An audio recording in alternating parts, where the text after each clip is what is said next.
Simuta Paninenge ndawira pasi Ndinochema kuna mwari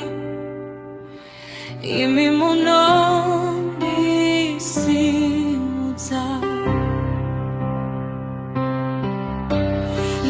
Ndimi simba rangu Ndimi ndare yangu Handiti zwichauya kana murineni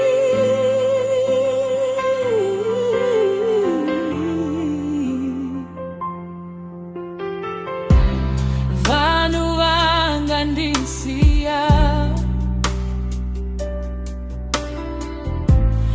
asi miamusi kure munogara neni mwari wangu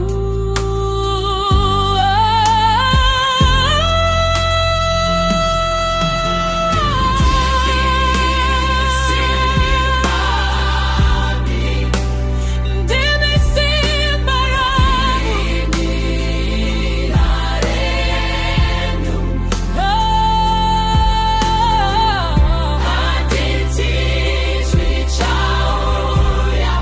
kana murineni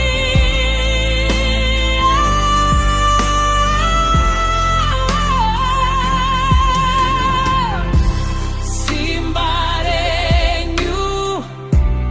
haripereri nyasha dzenyu dzisingaperi